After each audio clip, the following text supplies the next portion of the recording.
Hello students, welcome to all in TYBSc Environmental Science. So this is our semester 5th.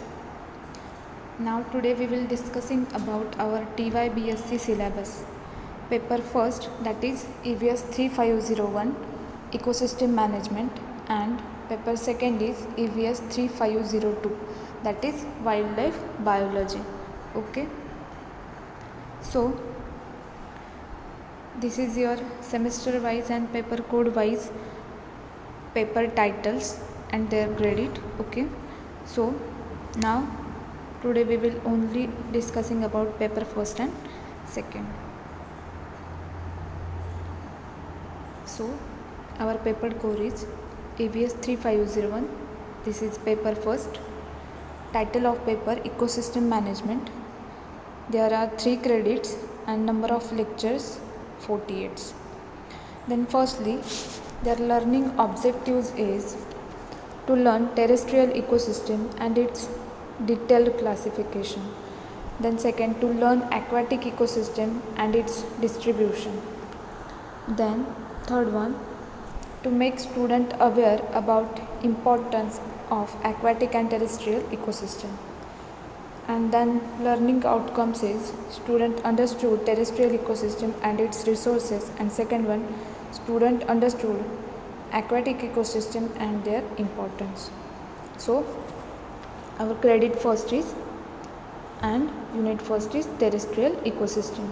So firstly we will discuss our introduction, then the what is terrestrial environment. Okay, so terrestrial ecosystem means a terrestrial ecosystem is a land-based community of organisms and the interaction of biotic and abiotic components in their given area. Okay, so for examples is the tundra, then taigas, then temperate deciduous forest, tropical rainforest, then grassland and desert ecosystem. Okay, then the terrestrial biota and biogeographic regions. So terrestrial biota मध्ये जे पण biota असेल means जे पण organisms त्यामध्ये includes असतील, like plants असतील किंवा जे पण आर्थ्रोपोड्स असतील. Okay, then microorganisms also included in terrestrial biota, that is जे पण फंजाई असतील किंवा बॅक्टेरियाज असतील किंवा अदर जे पण मायक्रो ऑर्गॅनिझम्स किंवा प्रोटोझोन्स असतील. ओके, देन जे पण बायोजिओग्राफिक रिजन्स आहेत सो त्याचा आपण स्टडी करणार आहोत in terrestrial ecosystem. Okay, so then next one, general structure of terrestrial community. So जे स्ट्रक्चर आहे टेरेस्ट्रियल इकोसिस्टमचं, ओके, सो त्याचा आपण स्टडी करणार आहोत. सो देन नेक्स्ट वन जे पण द सॉईल सबसिस्टम बघणार आहोत, then the vegetation subsystem, then parameters of the terrestrial ecosystem. So parameters means जे पण इम्पॅक्ट करतायत त्या टेरेस्ट्रियल इकोसिस्टमवर. ओके, फॉर एक्झाम्पल जे पण क्लायमॅटिक कंडिशन्स असतील, राईट, किंवा जे pH असेल किंवा ह्युमिडिटी असेल, रेन असेल. Okay, so these are the factors affecting on terrestrial ecosystem. Then also included human influences. Okay, then hotspot in India. So there are officially 4 out of the 36 biodiversity hotspot in world are present in India. So first one is the Himalaya, then second one the Western Ghat, then third one the Indo-Burma region, and fourth one is Sunderland. Okay, so ह्या 4 जे पण hotspot आहेत इंडियामधले आपण त्याचा study करणार आहोत. Then next one असेल terrestrial community. So terrestrial कम्युनिटीमध्ये आपण त्यांची जी पण असणारी कम्युनिटी आहे त्यांचा एकमेकांशी जे असणारं बिहेवियर असेल, ओके, सो त्याचा आपण त्यामध्ये स्टडी करणार आहोत. देन जे पण त्यांचं असणारं क्लासिफिकेशन असेल किंवा इकोटोन आणि एज इफेक्ट ऑलरेडी आपण हे FYमध्ये बघितलं आहे. ओके, किंवा SYमध्ये पण आपण इकोटोन आणि एज इफेक्ट असेल किंवा कीस्टोन ज्या पण स्पेसीज असतील सो त्याचा स्टडी केला आहे किंवा त्यांचं जे पण एकमेकांशी असणारं interaction. Okay, So ecotone means it is a transitional area of vegetation between two different plant communities, example forest and grassland community. Okay, and age effect means are changes in population or community structure that occur at the boundary of two or more habitats. Okay, आणि त्यामधल्या ज्या पण असणाऱ्या keystone species असतील. Okay, it is an organism that helps define and entire ecosystem, right. आणि त्या सगळ्यांचं जे पण कम्युनिटी असणारं स्ट्रक्चर असेल, then types of interaction, there are 5 types of interaction. So त्या टाईप्सचा आपण स्टडी करणार. प्रिडेशन असेल किंवा पॅरासायटिझम असेल त्याच्यामध्ये, देन अँटीबायोसिस असेल, देन कोऑपरेशन असेल किंवा त्यांच्यामध्ये जे पण असणारं म्युच्युअलिझम असेल. ओके, सो टेरेस्ट्रियल कम्युनिटीमध्ये आपण त्याचा स्टडी करतो आहे. Then our credit second is and unit first is terrestrial ecosystem management. So terrestrial ecosystem मॅनेजमेंटमध्ये ज्या पण असणाऱ्या त्या इकोसिस्टीम्स आहेत किंवा त्यामध्ये जे पण असणाऱ्या प्लांट स्पेसीज असतील किंवा ॲनिमल स्पेसीज असतील, सो त्यांचं आपण मॅनेजमेंट कसं करतो आहे. ओके, सो त्यासाठी आपण मेथड्स कुठल्या यूज करतो आहे. देन रिमोट सेन्सिंग असेल किंवा जिओग्राफिकल इन्फॉर्मेशन सिस्टीम असेल, right. Then non wood forest असेल, ह्या सगळ्या ज्या पण किंवा अदर ज्या पण ट्रॅडिशनल मेथड्स आहेत, सो त्या आपण इकोसिस्टम मॅनेजमेंटसाठी यूज करणार आहोत. देन फॉरेस्ट फायर, मग त्याचे रिझन्स काय आहेत किंवा इफेक्ट्स काय काय होतात ते, मग त्यामध्ये जे पण प्लांट स्पेसीज असतील किंवा ॲनिमल स्पेसीज असतील तर त्या डिस्ट्रॉय होत आहेत किंवा ओके. सो ह्या सगळ्याचा आपण स्टडी किंवा त्याला आपण कंट्रोल कसं करू शकतो किंवा त्याचं मॅनेजमेंट कसं करू शकतो, right. Then methods of vegetation sampling, तर त्यामध्ये आपण जे पण सॅम्पलिंग असेल किंवा त्यासाठी ज्या मेथड्स यूज करतो आहे, क्वाड्रंट मेथड असेल किंवा line and belt transect method आहे, then the point frame method आहे, देन व्हेजिटेशन क्लासिफिकेशन असेल, then species association. Okay, then unit second is our aquatic ecosystem. So firstly their introduction, this ecosystem in a body of water. So what is limnology, then aquatic environment. So mainly the aquatic ecosystem म्हणजे जे पण water bodies आहेत त्यामध्ये असणारे जे पण plant species असतील okay, किंवा जे पण झू प्लँक्टॉन्स असतील, फायटोप्लँक्टॉन्स असतील, जे different types of aquatic animals असतील, राईट. सो त्यांची जी पण असणारी फूड चेन असेल त्या सगळ्याचा स्टडी आपण ॲक्वॅटिक इकोसिस्टीममध्ये करतो आहे. देन जो पण ॲक्वॅटिक बायोटा असेल आणि वॉटर रिसोर्सेस आहेत त्याचासुद्धा आपण स्टडी यामध्ये करतो आहे. Then water and plant functioning असेल, structure of aquatic communities, then the parameters of the aquatic environment. Okay, then our next credit third, that is types of aquatic ecosystem. So आपण त्यामध्ये aquatic इकोसिस्टमचे type study करतो आहे. Then the distribution of major aquatic ecosystem, मग त्यांचा पण जो पण असणारा पॅटर्न असेल किंवा इकोटोन असेल, एज इफेक्ट असतील किंवा त्यांच्यामध्ये जे पण तिथले ॲक्वॅटिक इकोसिस्टममध्ये जे पण स्पेसीज आहेत त्यांच्यामध्ये जे पण असणारं इंटरॅक्शन असेल आणि त्याचे डिफरंट टाईप्स आपण स्टडी करतो त्यामध्ये. Then second one, management of aquatic ecosystem.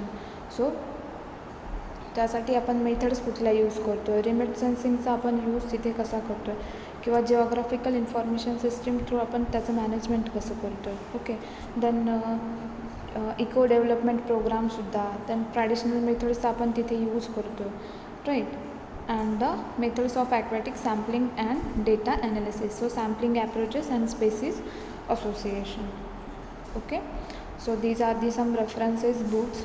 These are available in online and also in our library. Okay, so then our next paper is EVS 3502 and this is wildlife biology. Okay, there are 3 credits are there and number of lectures 48.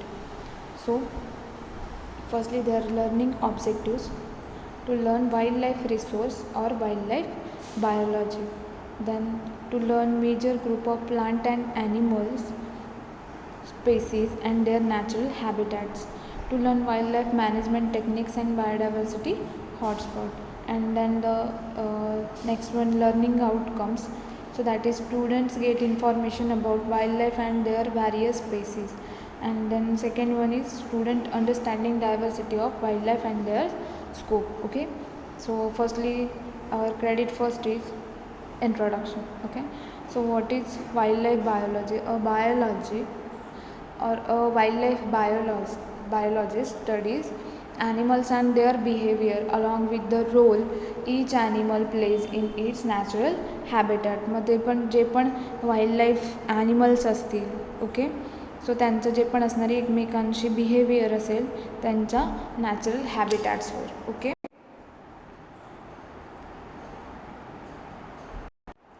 Then example of protected wildlife species refer to wildlife protection act. So जे पण protected wildlife species so सो त्याचा आपण त्यामध्ये study करणार आहोत. Refer to wildlife protection act. Okay, then unit second is outline of diversity of major groups. So diversity of major groups of plants and animals. So already we have learned about plant and their major groups. Okay, so that is the algae, fungi, then bryophytes, pteridophytes, gymnosperm and angiosperm. Okay, then animals, molluscs, then vertebrates, that is mammals, birds, fish, reptiles, amphibians and their habitats of faunal species. Okay, so जे पण major groups आहेत, plant species असेल किंवा animal species असतील, so त्यांचं एकमेकांशी जे पण इंटरॅक्शन असेल किंवा त्यांचं जे पण एन्व्हायरमेंट आहे आणि त्यांचे ज्या हॅबिटॅट्स आहेत तर त्या स्वतःला त्या कंडिशनला एन्व्हायरमेंटल ज्या पण कंडिशन्स आहेत सो त्या स्वतःमध्ये कसं त्याला अडॅप्ट करून घेतात आणि त्या स्वतः सर्वाईव्ह होतात. Okay, then credit second is unit first, that is habitats of wildlife diversity. So ज्या पण वाईल्डलाईफ हॅबिटॅट्स असतील, aquatic, then that is marine, then fresh water, brackish water, right. Then terrestrial habitats, vegetation type, forest असेल किंवा grassland असेल किंवा arid झोन्समधला ज्या पण species असतील किंवा हॉट अँड कोल्ड डेझर्टमधल्या, then agriculture, landscape patterns. Okay, so किंवा example of food chain in each type of habitat. So ह्या ज्या पण डिफरंट टाईप्स ऑफ व्हेजिटेशन टाईप्सच्या ज्या पण डायव्हर्सिटीज आहे आणि त्यांच्या एकमेकांशी ज्या पण असणाऱ्या हॅबिटॅट्स आहे सो त्याचा आपण इथे स्टडी करतो आहे. सो फॉरेस्ट इकोसिस्टीममधले ज्या पण असणाऱ्या स्पेसीज असतील आणि त्यांच्या ज्या हॅबिटॅट्स असतील किंवा हॉट अँड कोल्ड डेझर्टमधले ज्या ॲनिमल स्पेसीज असतील सो त्यांचं पण जे हॅबिटॅट आहे तर ते डिफरंट असेल. ओके, सो या सगळ्याचा स्टडी आपण या क्रेडिट सेकंडमध्ये करतो. Then unit second is threats of wildlife diversity.